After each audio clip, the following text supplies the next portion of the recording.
Hi guys, and welcome to another video on this channel. Today we're gonna go around Spa for round 11 of season 1 of the My Team Career mode.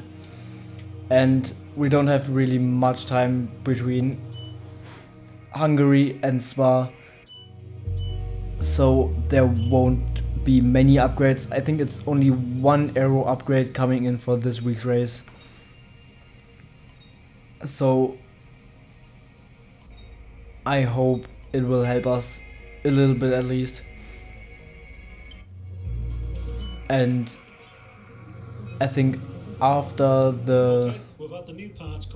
after this race in the summer break, there will be more upgrades coming in. But we're actually now in, I think it was P6 on the performance chart, so we made a big step up, even though we had not many upgrades through the last 2 weeks, which is quite a bit surprising. But yeah, we will start a major weight reduction upgrade, which will unfortunately come in after Monza, so it will take the whole summer break and then even one race more. So does the engine power upgrade we just did. But let's focus on this race weekend first, as it is a sprint race again. So we're gonna have only one practice session before the qualifying, but as you can see, it will stay completely dry. And if you saw that, there will be a regulation change for the next season, so we maybe should start conserving some R&D points to get the next season's regulations right and not lose too many upgrades. And now we're going into qualifying on our first lap. Through turn 1 we already went wide, which is not good, and then flat out through a rouge onto the camel straight and into the braking zone of turn 5.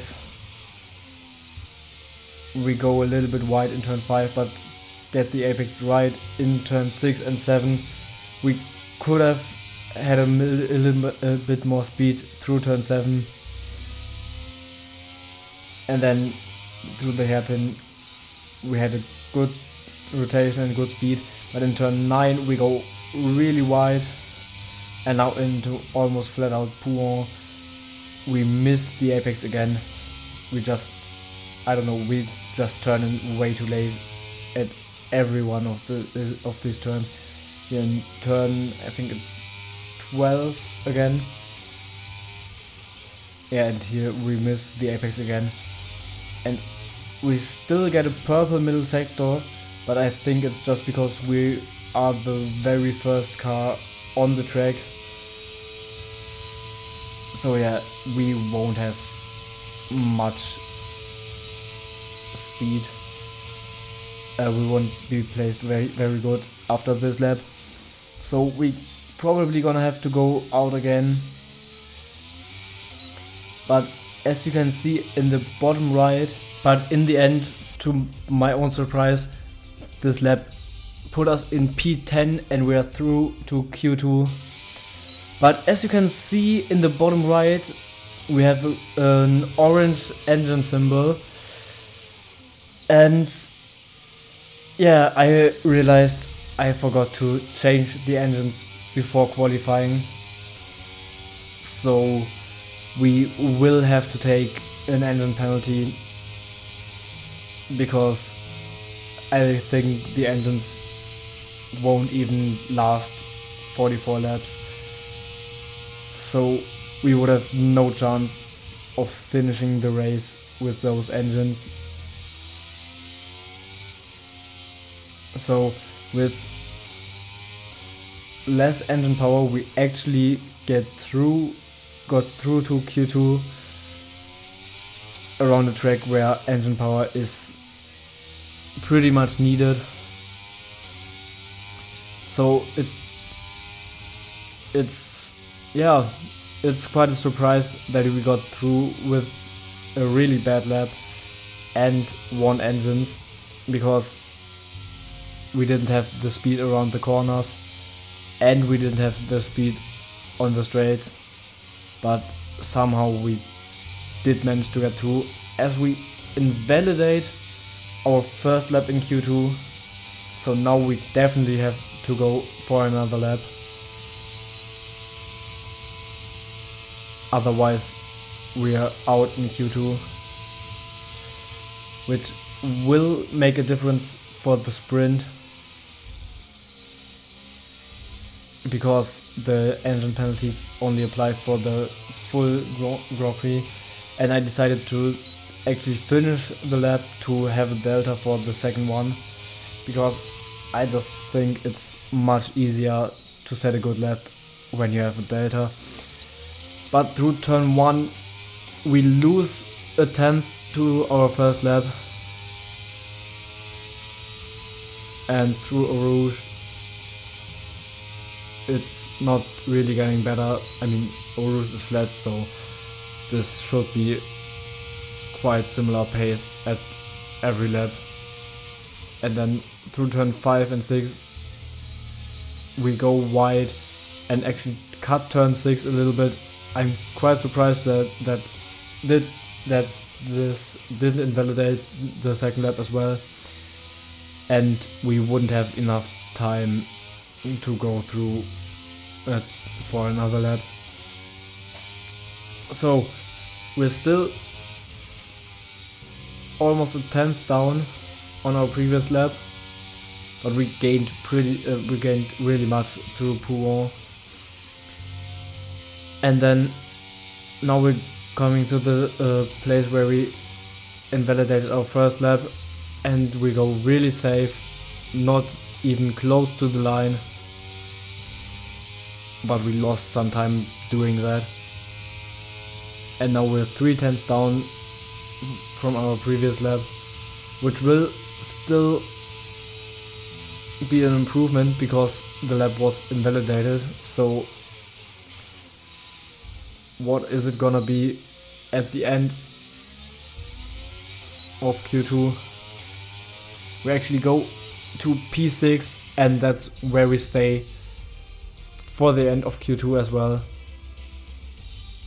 We are through to Q3 with really old engines, and then at the start of Q3 we have an electrical systems fault, which means we won't be able to do 2 laps in Q3 because this lap is so long. We only had the chance to get back to the pits, but we wouldn't be able to do a second lap. And on our only lap in Q3 we go wide through turn 1, so it's probably not gonna be a good lap, and we're still gonna try to make the best out of it. But we're actually the first car on track, so we will probably have the worst track conditions of all cars. And through turn 8 we get a little bit of oversteer, and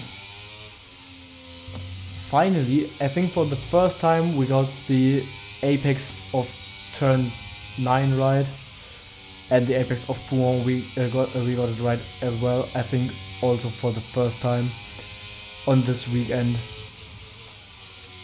and we get the turn-ins just much better than on the laps before. But I don't think it will be enough for a good position in this Q3. And we actually went a little bit wide at the exit of the flat out right hander.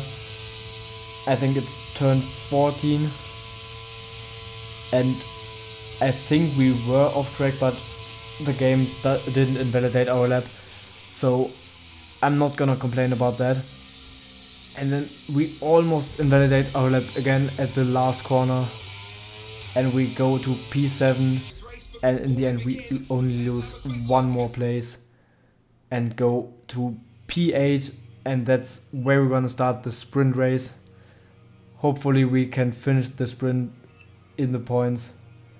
But we will see.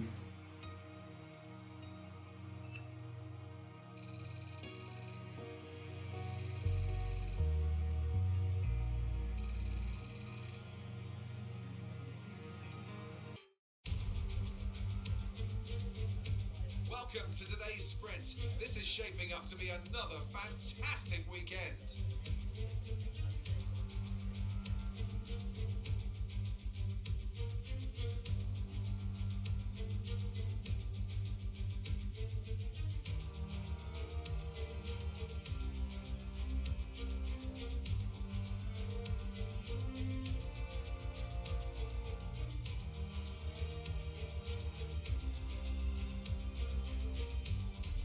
Off the back of a fantastic qualifying session, it's time to see how our starting grid looks for today's sprint.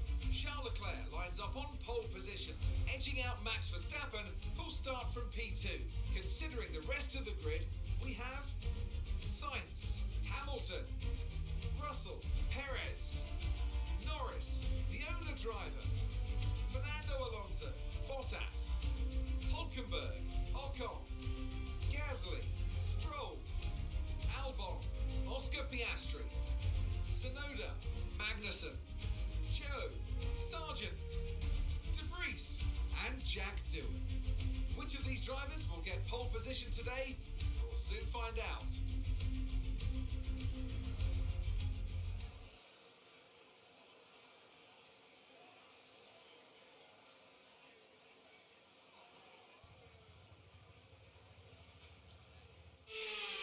So we're going to the sprint now, and we're gonna do it on the medium tire. The hard will just be too slow, I guess.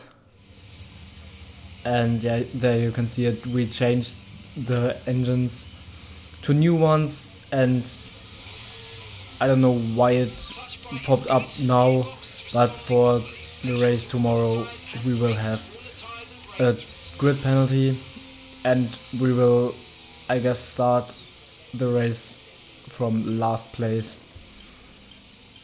But we will have more engine power with the new components, and we actually get the parking for the sprint very good with 0.1. Actually it was 0.0, but it went back to the 0.1, but still very good. And we get a very good reaction time off the line. And we go down the inside to overtake Checo. But we can't quite keep it in front of him. And he's on the soft tires, so yeah, maybe that was the reason why we couldn't keep it in front of him, but it's okay. We're still in P7, we gained one place to Norris, and into Le Com we go, and we're still close to the leaders, as one of the Mercedes already pulled a gap, and then we dive down the inside of Checo. Actually, I didn't mean to do that. I just outbraked myself and went deep into the corner, and it wasn't on purpose. I didn't try to overtake Checo, but yeah, I hit him and broke my front wing. And now the car is a little bit understeery in left hand corners, which is really unfortunate. But we won't go into the pit, because in a 15 lap race where no one else is gonna pit, there's just no point. We would never get back to the points. so we have to try and keep it in the points with a damaged front wing. We will see if we can do it.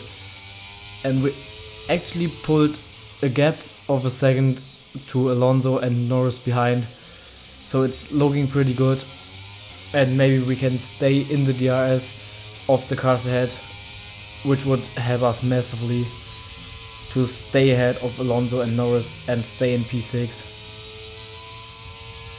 And then on the Camel Straight we actually make a move on Sainz and move up into P5, but then I completely miss my braking point and go into the side of the Mercedes. I think it was Russell, and yeah, we killed him. Welcome to this visit to the Ardennes countryside. Spa-Francorchamps hosted its first Grand Prix back in 1925, and this historic track is loved by drivers and fans alike, and us here in the commentary box too.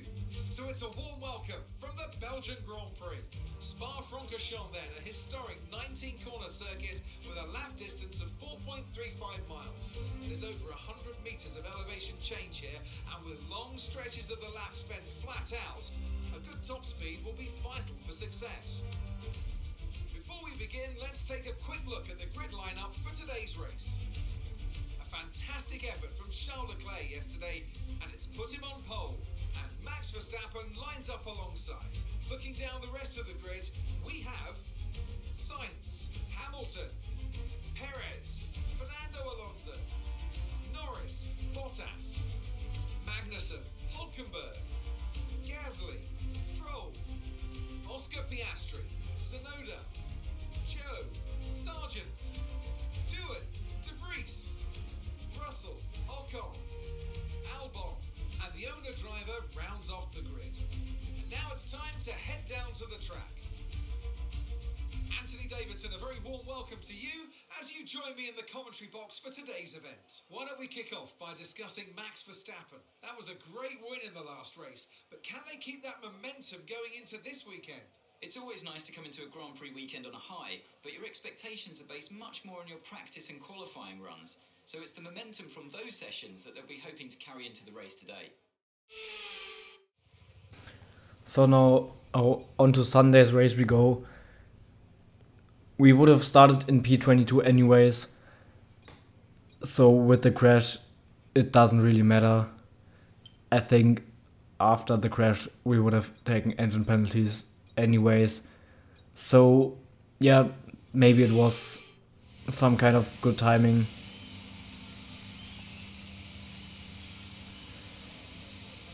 As we probably needed to change the engines anyways at one point in the season, and now we took a grid penalty when we would have started in last anyways. So yeah, good timing with crashing and having engine penalties at the same race.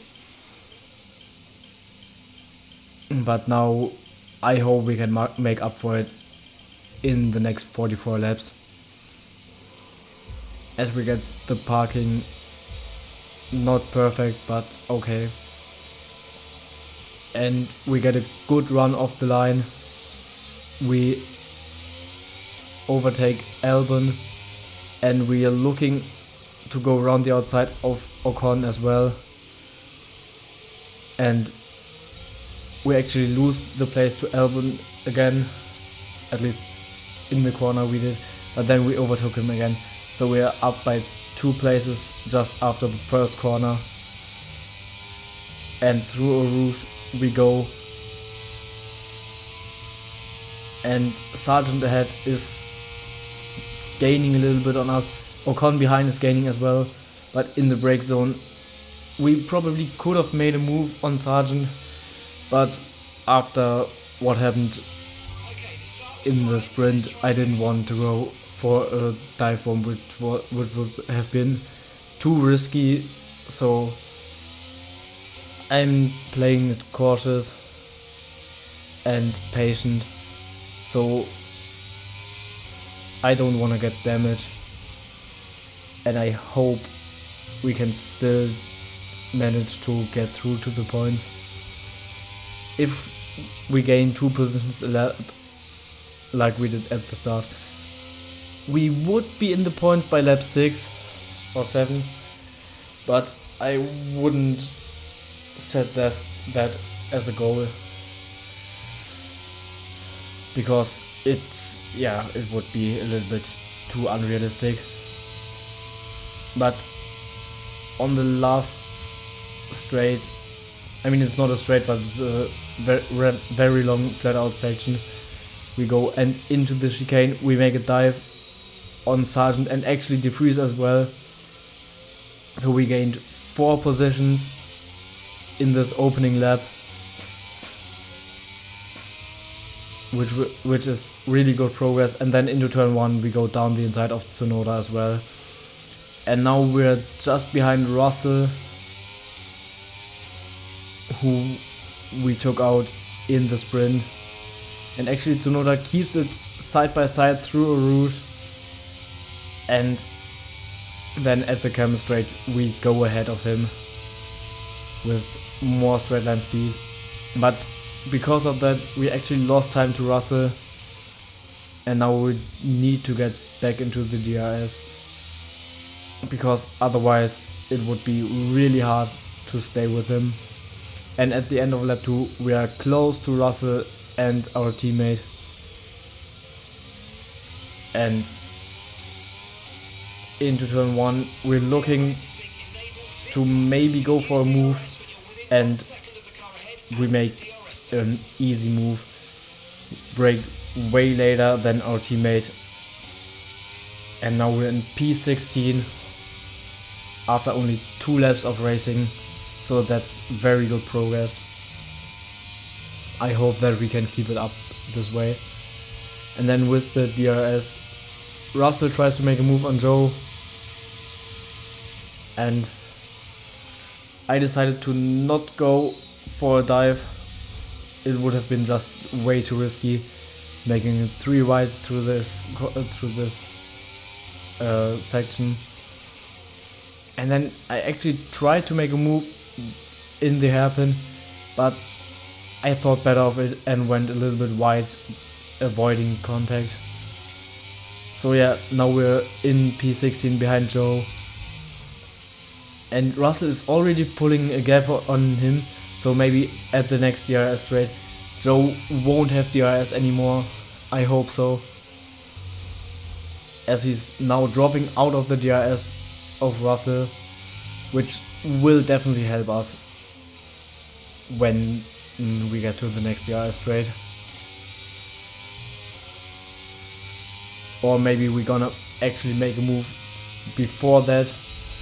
We're going down the inside through Blanchimont, we get on the grass and we get through without any without spinning or damaging the car.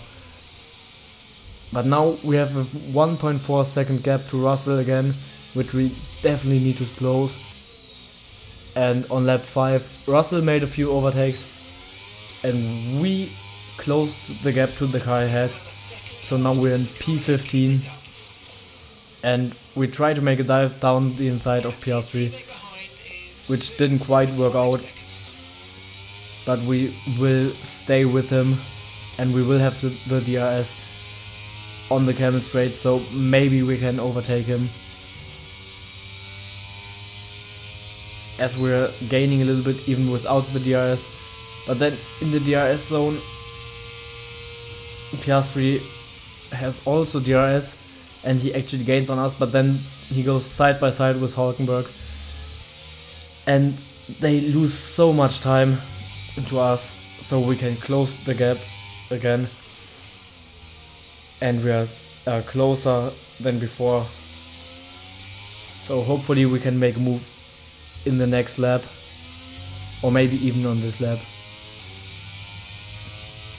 as we go through Pouhon and we still closing the gap to Hulkenberg, and maybe we'll try to make a move through Blanchimont like we did on Joe. We will see, but we need to get a good exit to do that, and actually we didn't really get a good exit, and Hulkenberg got a little bit away from us. And now with the use of ERS we can close that gap massively, but we're too far away to make a dive in the chicane, so we have to wait for the DRS to maybe make a move to get into P14. And into the first corner we are still far too way back.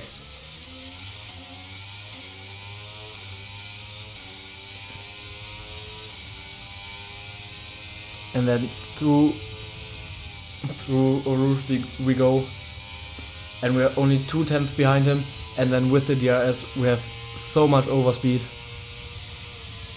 and we're on the inside for the next corner. We brake around the same time, but Hulkenberg decides to not keep it around the outside, which is probably a smart move.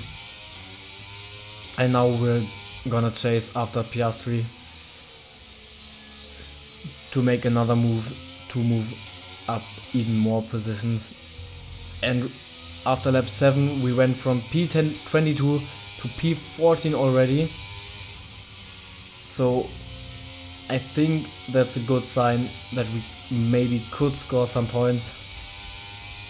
And we're even somewhat keeping up with Russell. He only gained 2 seconds on us, so I mean, yeah, he is stuck in traffic and can't overtake the cars ahead because he's in a DRS train, but still we didn't lose too much time to him, so we have good pace around here, and we're gonna try to convert that to some points. And as we go through the chicane, Norris gets actually a bit much ahead of us, but we stay in the DRS, and with the help of DRS on the on the pit straight, we actually can close the gap back again. And so we are now with 5/10 back. We definitely will get the DRS on the camera straight, and we're actually gaining so much through Eau Rouge. Even before Eau Rouge we gained so much, and now with the DRS we're gonna fly past him. Actually, we're not gonna fly past him because he puts us onto the grass, and then in the braking zone we hit the curb a little bit and get pushed into Piastri. So we made the move, but we damaged our front wing, and it's orange damage, and you can see the understeer is just too much. We're gonna have to box at the end of this lap to get a new front wing, which is not good. But yeah, I mean, he put us onto the grass at 350 kph or 340 kph. I don't know, it's just dangerous, and I don't understand why the AI keep making those moves. Yeah, I don't know. It's just dangerous, and I almost lost the car on the grass. So if that had happened, I would have just taken out both of us completely. So yeah, I don't know why the AI keep making those stupid moves, but they are making it. So we're gonna have to pit, and actually on the pit entry we take our front wing off completely because I understeered a little bit into the pit wall, and now we're gonna have one pit stop disadvantage, probably even more, because we have to change the front wing and we had to go half the lap to the pits with a damaged front wing with massive understeer. So yeah, it's not going good again, like most of the times before, and often it wasn't even really my fault. And then onto lap 10 we go, and into the comp. I just have a little moment of oversteer and I overcorrected, and then Are you okay? I crashed the car. So it's another DNF. I can't even count how many DNFs we had this season. Yeah, it's not good. Well, what a drive that was to take the win for Ferrari today. Well, Anthony Davidson, a resounding victory today, but what set them apart from the rest? Well, time management probably played quite a large role in the outcome of this one. As ever, it's not just about speed, it's all about maintaining that speed consistently over a stint, over a race distance. So being able to keep up the lap times while still being smooth on the controls and gentle on the tyres, that's really where the race was won today. Ferrari are at it again. An excellent performance at today's Grand Prix, and they're certainly a team that know what they're doing out there.